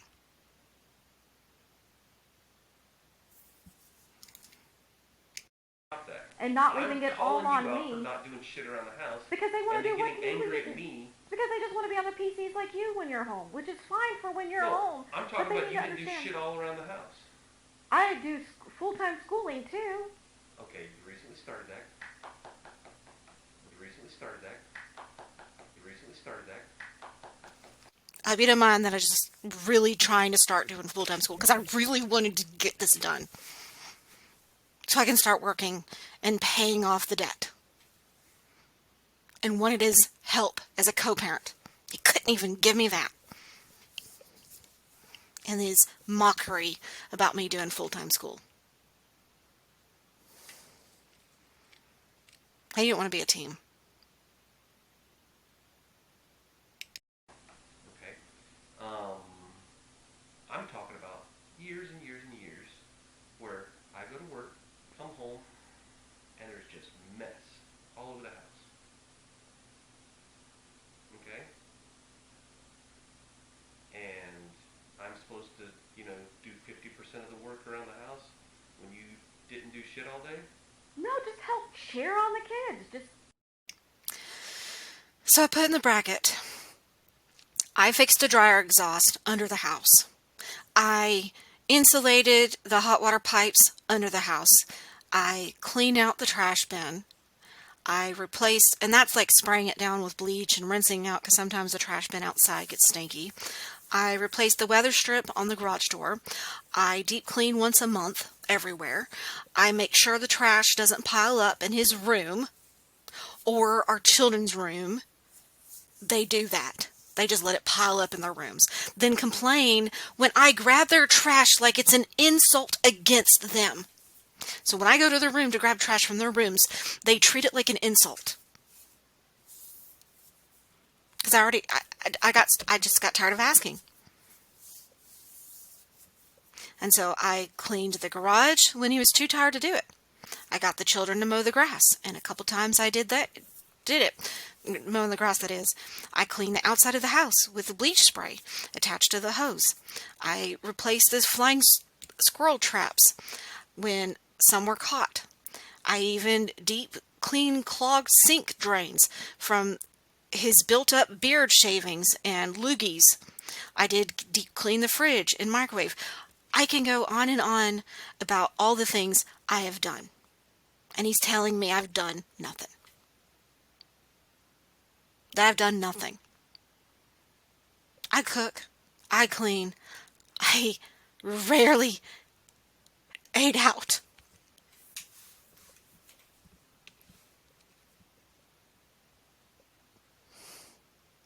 I hate staying at my parents'. Hardly ever able to use the kitchen. Has to only be during certain times. And so, yeah, I'm eating out more often now because I don't have my own home. I don't have my own kitchen to cook in. I hate it.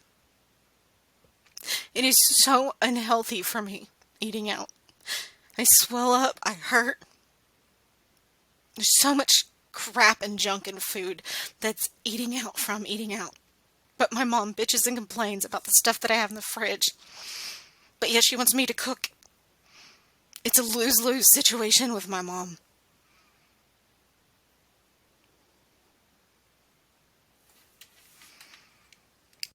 Cheer on the kids with me. Say, hey, help out your mom. Just cheer on the kids with me. Say, hey, help out your mom. That's all I ask. Help out your mom. Okay, I'm talking about what the hell you were doing. Okay, so there's some of these days where I come home and you were like, yeah, I just finished watching a show marathon. I watched like 13 episodes, and there's I just did that. trash across the house. And that was just a couple times a year that I did a TV show marathon. Yeah. Just a couple times a year I did a marathon like Sure, that. that's one not example. all year. I didn't say it was all year. I said that's one example. But other times you would do other stuff and just nothing. And I'm saying that I got blamed for not being good around the house, that I need to pitch in and stuff like this. And like you say co-parenting. Sit down with the kids, talk with them, Mm-hmm. encourage them. Yeah.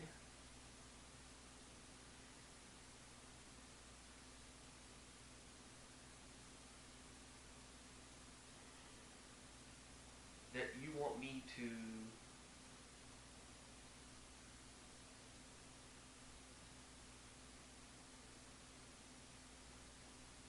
that you say I'm not involved or something.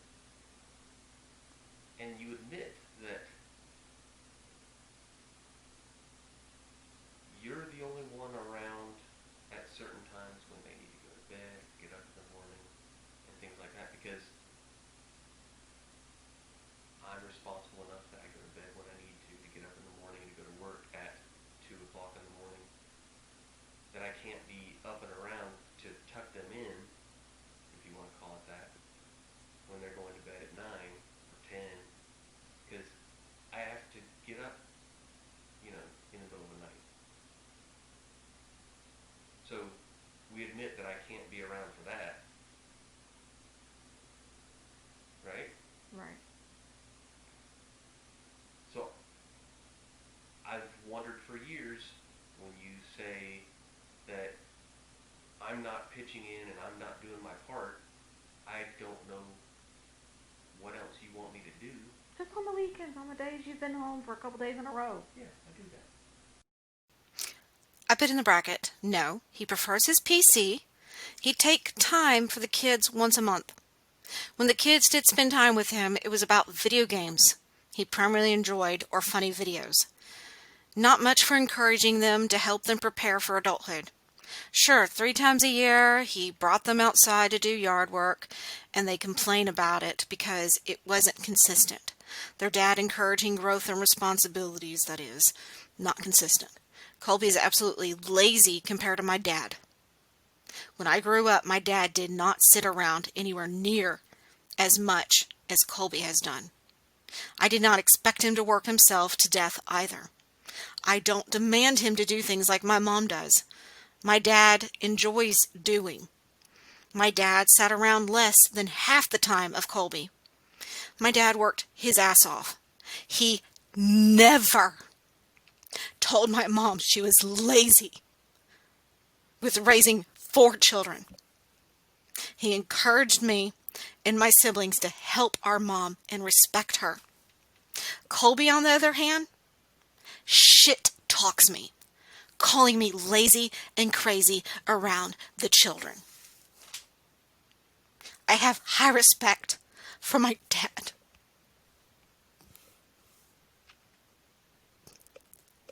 And Colby calls me selfish for wanting the bare minimum. That's all he wanted. He couldn't even give me that.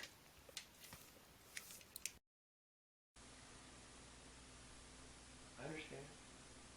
But then when we agree that the kids are going to have certain bedtimes or something like that, and then I call you on your leniency and letting them get away with it, and them running roughshod over you, that somehow I failed. And I've always questioned that and wondered what the hell are we talking about? When you let the kids run all over you, not Okay, I gotta add this in. I rarely, if ever, expected Colby to help with getting the kids up or going to bed. It was only when he offered to help of his own choosing and availability, which I was appreciative because I'd be up late doing schoolwork and get less sleep. Get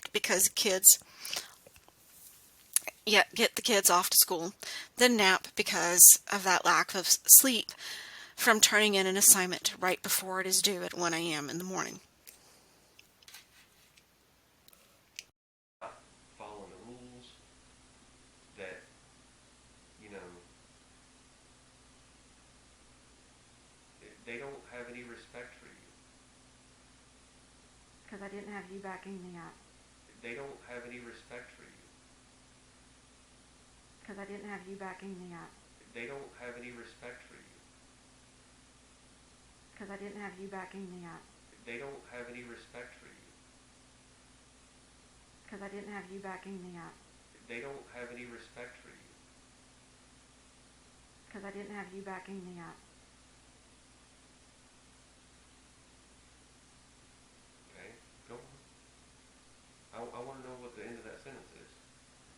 What do you Family, mean? like us having regular couple meeting, talking about our kids, what we can do to improve as parents. But instead, you get home, you're tired, you just want to numb out at your PC. So it's just like, why even bother? After a while of trying and trying for us to co-parent properly and realizing you just prefer that PC, I gave up. I guess I'm just parenting these kids by myself. I'm just parenting these kids by myself. I'm just parenting these kids by myself. I'm just parenting these kids by myself.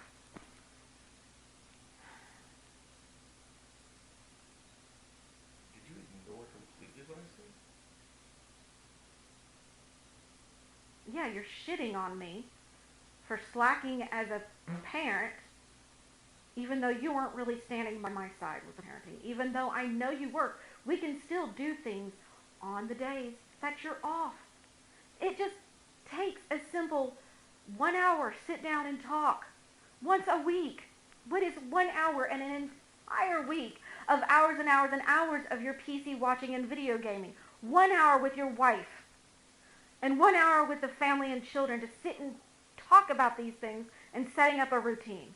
No, you don't want to really think that kind of stuff. This is the first time you're bringing this up. I've tried when they were younger, but you cared more about your video games and your videos, and so I gave up. Oh, something you tried once 12 years ago is the culmination of this, or this is the Pretty culmination much. of that. Okay, right. Okay, I'm going to read what's in this. I said, I put in the bracket, I misheard him. It was not once in 12 years ago. I tried multiple times when we were both Mormon, from before marriage until I left Mormonism in 2011. I tried multiple times through 2004 to 2012 to have family scripture, prayer, and Mormon family home evening, which he didn't really comply except after he got fired from watching porn at work and we moved to Columbus, Georgia. He made an effort then to work on family routine and gospel study. That was it. When we moved to California, I was miserable going to church, with Colby acting like Peter Priested in church, but behind closed doors, he was furious that I wanted to pray with him or read the scriptures with him. I couldn't bear it anymore. In 2011, I cried out to God that it was either I divorced Colby or left Mormonism. I felt the Spirit telling me take a break and focus on the two great commandments instead. I was miserable for years. Even then, it wasn't enough for Colby. In 2012, I started bringing up the idea of getting a sister wife. I felt so alone in my marriage because he preferred his PC. Oh, Colby got excited about that, especially when I talked about threesomes with him. I was beginning to lose myself morally. Then in 2013, I had a dream that God had someone else for me and be richly blessed if I choose to live my life righteously. I gave up on the idea of finding a sister wife. Then Colby's verbal and emotional abuse got worse and seriously neglected me sexually, leaving me to believe he was getting it elsewhere.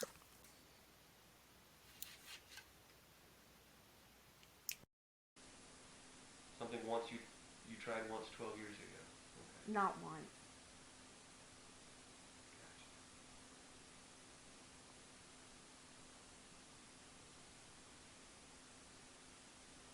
Something once you tried once 12 years ago. You tried once 12 years ago. You tried once 12 years ago. Okay. Not once. Do you hear that belittling? Absolutely belittling.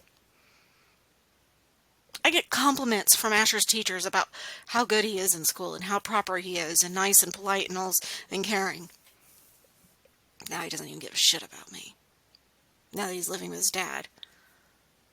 Enmeshed with his dad.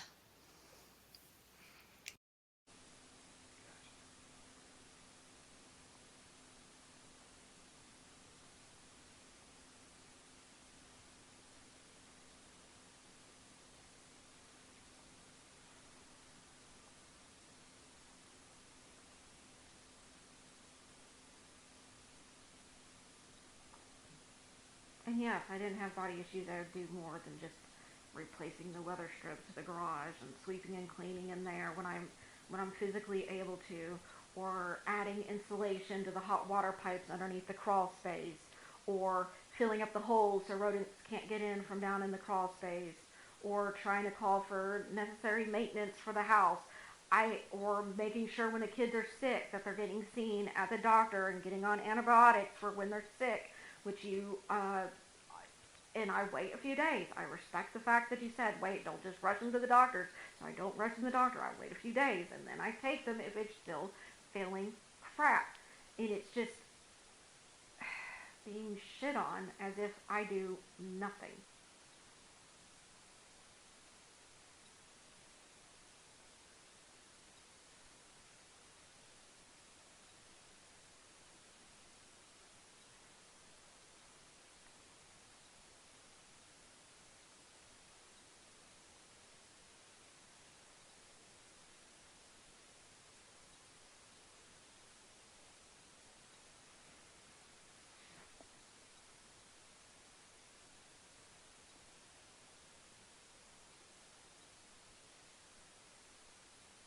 I even replace the dryer vent thing without even asking you. I just go in the crawl space and I just do it. When I'm able and capable, I get it done. I don't even ask without even asking you. I just go in the crawl space and I just do it.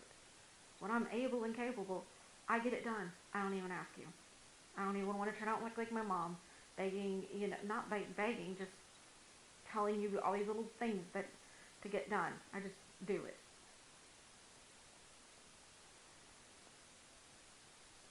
I put in the bracket, wow, nothing, no response from Colby. And literally, I put in the bracket below it. 6 minutes later, Colby finally says something and is not related. So I don't know if I just keep running this or little by little just skipping through it, showing that there's literally just nothing for 6 minutes, just sitting there in quiet.